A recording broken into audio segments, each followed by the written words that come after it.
Hands up, who wants to die? Or have you heard how Sonny's bad?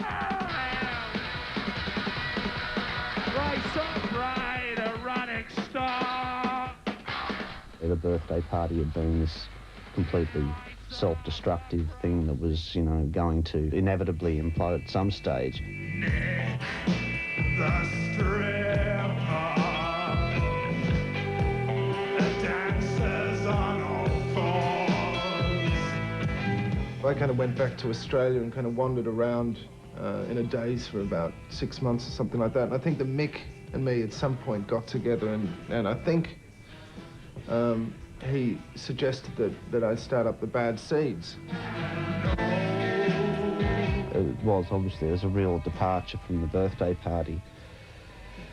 And we'd started something which was quite different. But if you're like me, a bit grumpy, you'll find most pop music just too damn cheerful. So thank God for this next lot, Nick Cave and the Bad Seeds.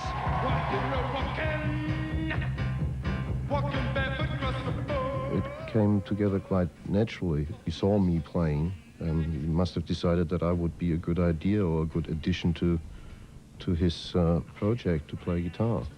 And if he would have asked me to play clarinet, I would have done that too. I had no vision whatsoever about what the Bad Seeds were supposed to be like. That was the interesting thing about the group. It was a bringing together of very strong individual characters, and just see where the music went because of that. By the time that we recorded From Her to Eternity, it wasn't even clear what the name of the band is. It was a very cloud-like project without any shape. I think for some time we were called Men or Myth, and then we were called the Cavemen, and by the time the record was released, it was the Bad Seeds. The first Bad Seeds album was a very bizarre record in itself. It was a very, very unusual recording process. The lyrics, in a way, suggested the ideas of the group. I was the only one writing them, so it became far more focused around the way I felt about things.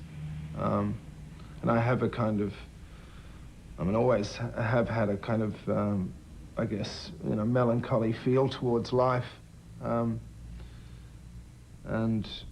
this came to the fore within this music.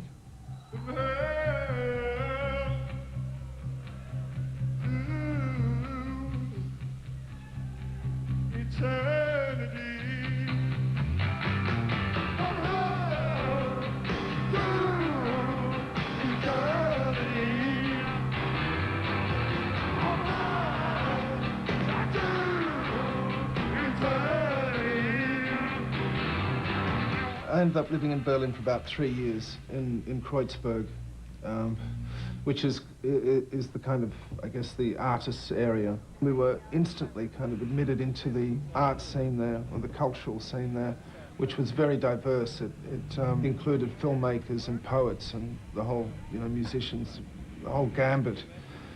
And that was really like being given back your youth or something like that. It was a very exciting period for us. Yesterday, all my troubles seem so far away. The album The Firstborn is Dead was this a great sort of collision between Elvis, God, the blues, and lots of the more extreme emotions of life. Could you tell us a little bit about how you felt when you were making that album? I think I was starting the book, the novel, and I Saw the Angel at the time that I was making this album. And a lot of the influences within the novel, which was Southern Gothic literature, leaked into the writing of that record. Her shiny pumps discarded by her side, I could have mistaked her for a lesser work, chiseled by the same deft hand that created the marble angel. Sickle and blonde bangs shone bright as the moon that loomed aloft, and deadly still. I was also very much interested in blues music at the time. John Lee Hooker and a lot of his ideas about things, his lyrical ideas about things. And so all these kind of things got combined together. I guess the major song where all of these influences occur as Tupelo.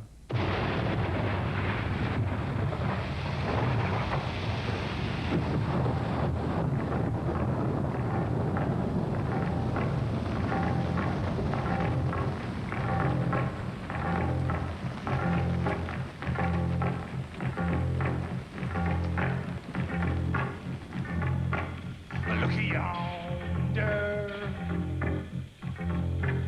Looky yonder. Looky yonder. A big black cloud comes. I'd spent a lot of time disguising the way my voice actually sounded through the early records, perhaps trying to sound like other people, or at least sing in a certain way that wasn't actually natural to me. And on the Kicking Against the Pricks record, there was a much more, in some of the songs, a much more relaxed way of singing. And this filtered through into Your Funeral, My Trial, which I think is one of my favourite records that we made. Your Funeral, My Trial was for a long time, I just considered our best record. I don't know if that was just from the memory of it, or, you know, in hindsight, it might, you know, listening to it now compared to other ones around, might not be. Somehow it seemed to have a broad base of elements that covered a lot of the things that I felt we could be doing or should be doing, and it was very varied and a really interesting record, and I was very proud of it for a long time. No one saw the carny go. I mean, I really like the atmosphere of that particular record. And I really like the singing on it. It's very intimate and quiet. No one saw me go. I say it's funny how things go.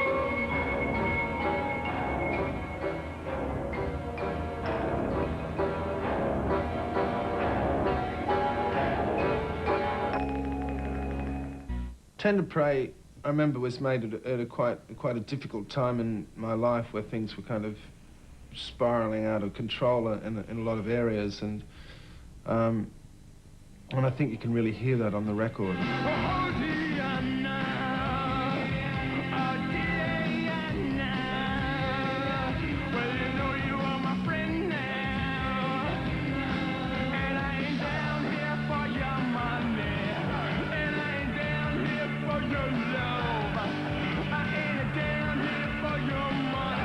I'm down here for your soul.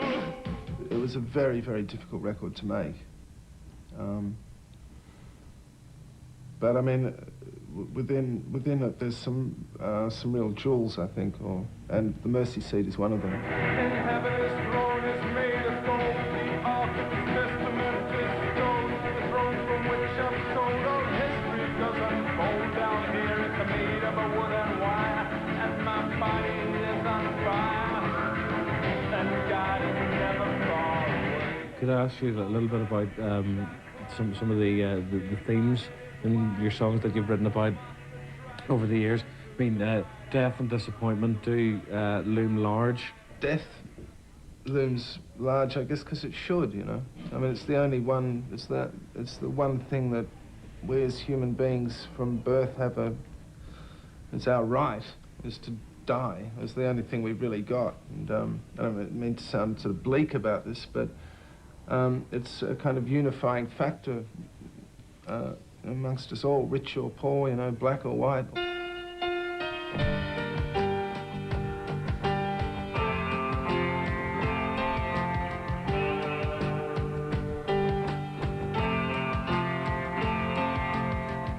What happened with Brazil was very much a retreat away from things once again. I'd gone to live back in London, and things had just become too difficult for me in a lot of different ways, living in London. And I'd always had a kind of fascination with Brazil, so I kind of went there as some kind of pilgrimage to the place, and met Viv, who is the mother of my son, who's Brazilian, very early on after a couple of days of going there, and I basically just stayed on there for 3 years.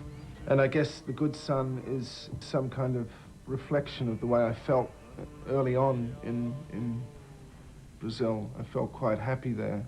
I was in love, and You know, it was a kind of the first year or so. It was good. This is the weeping song, a song in which to weep, while the men and women sleep. This is a weeping song. We recorded the Weeping Song in Sao Paulo, Brazil, in a non-smoking studio. I do remember that very clearly. And I think it was originally not written for two voices, but Nick fancied the idea of doing a duet with me and altered the lyrics to this kind of a father-son conversation, and that's how it came about. I think the duet has been a standard format with the Bad Seeds ever since.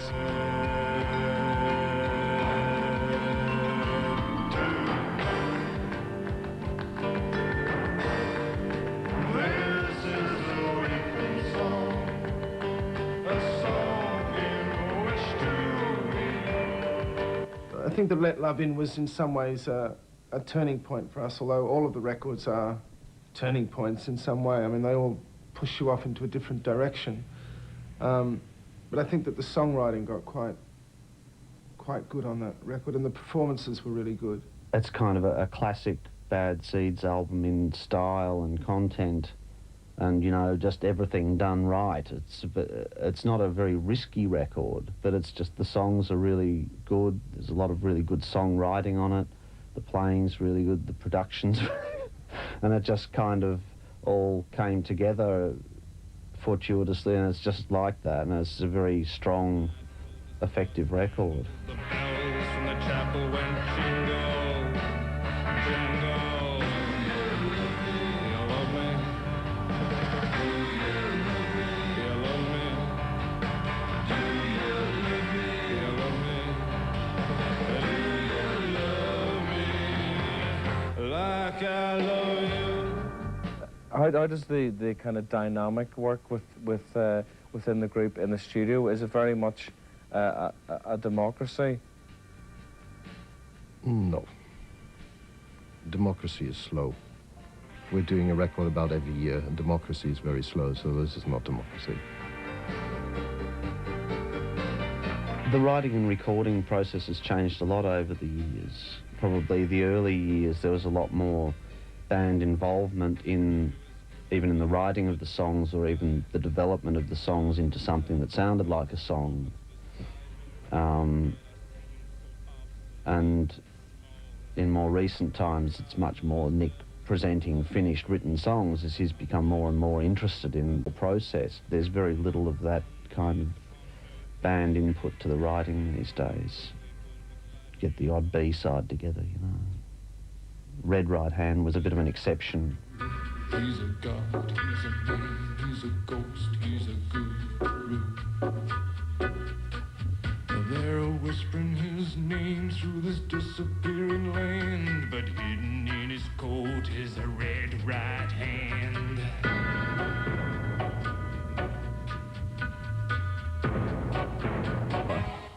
I wanted to ask you about the Murder Ballads album, Nick, but was this something that you'd wanted to do for a long time? There's a certain amount of irony in us making a record of murder ballads. I mean, I'd been writing murder ballads for quite a long time, and it was hardly anything new. And it was ironic also that it became the best-selling record that we ever made. She leaned herself against a fence just for a kiss or two, and with a little penknife held in her hand, well, she plugged him through and through. And the wind did moan, and the wind did moan, la la la la la, la la la la la. A little bird looked down on Henry Lee. The most beautiful thing about it was that it kind of happened with such ease, particularly working with Kylie. It was something where I just wrote the song, and it was a very easy song to write. sent her a tape of it. She replied back the next day that she wanted to do it. We went straight into the studio and did it, and everything just dropped into place like it was really meant to be. One of the most talked about collaborations in the music world in recent times are these two, Nick Cave and his Bad Seeds, and the all-time pop queen, Kylie Minogue. Being a long-term fan of his compatriot, Nick wrote a song especially for her. For his new album of murder ballads, which is about murder, funnily enough, you're going to hear the single. Here they are, Nick Cave, Kylie and the Bad Seeds. The whole thing was very surreal after a while, but we managed to get this hit record with a duet with Kylie Minogue, and we were singing a kind of murder ballad. I mean, the whole thing became, when we actually stepped back and looked at it, quite an odd sequence of events. On the first day I saw her, I knew she was the one. She stared in my eyes and smiled, for her lips were the color of the roses that grew down the river, all bloody and wild. When he knocked on my door and entered the room, my trembling subsided in his sure embrace. He would be my first man, and with a careful hand he wiped out the tears that ran down my face. I mean, I don't know if this is true or not, but I was kind of aware that people would go and buy the Murder Ballads album and just kind of listen to it and wonder what the fuck have I bought this for. You know, because the Kylie song wasn't any true indication of what the record was actually like. But I quite liked that. I quite liked that I'd sort of sneaked my way into people's living rooms and into living rooms where I just should not be.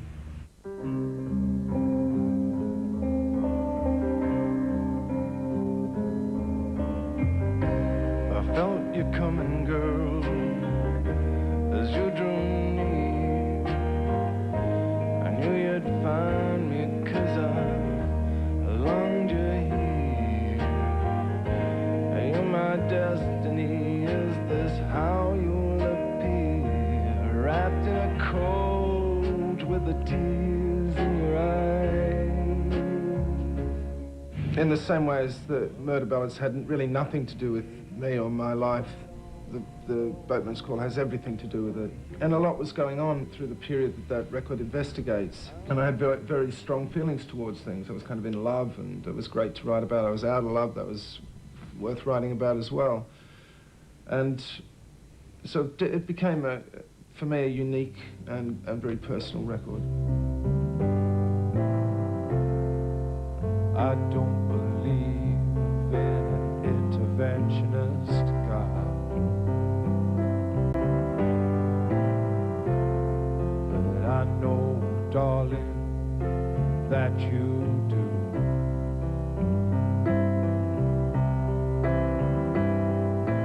I mean, a lot was learned from that record, and I think that record will have a significant effect on future records. If in fact we can make another record after that record. And I mean, that will be very much the challenge of the next record, I guess, is where to go from, you know, is there kind of life after the Boatman's Call or whatever. And that's yet to be seen. Into my arms, oh Lord, into my arms. What about the fact that all the members of the Bad Seeds are scattered around the planet? Does that have any bearing on the sound of the band or how you feel about each other? It gives everybody the freedom to do whatever he wants to do without going on to everybody else's nerves. We pretty well get together now in order to make records or go on tour. I mean, everyone really in the band is so caught up in their individual work. There's no problems with kind of ego in that setup. I don't think that we would go on for, 14 years if we would all live in West End London together in the same flat. I've searched the holy books. I tried to unravel the mystery of Jesus Christ the Savior. if you follow the lineup of the Bad Seeds, you do see that there are several changes from the very beginning. Apart from Nick, it is Mick, Harvey, me, and Thomas being the debris of the decade. Of how long did we do that? About 13 years here. That's we're just the rubble down there somewhere, and then on top of that, there were waves of people coming in and flowing out again. The other key members, I suppose, would just be past departed members like Barry Adamson, and Barry was very, I think, crucial to the early Bad Seeds. Kid Congo, who was in for, you know, a couple of albums, and he's a great kid. The other key members would just be Conway and Marty, really. Key members of the group, they've been with us for half of our life now. Played on half the albums, and, you know. And I think their addition when they joined in was really very important turning point in the group, becoming a great live group. And on the meadow, and on the mound, till there was nothing left, nothing at all, except the body of sorrow, that roused in time to float upon the surface of the Eden soil. To me, there's a lot of important songs through the years, and in the end it does come down to the songs. And I think dotted through the years there's a lot, and a lot of them are on the Best Of record. I think they're carefully chosen. They are the songs that I like to put on this record. Oh, we will know, won't we?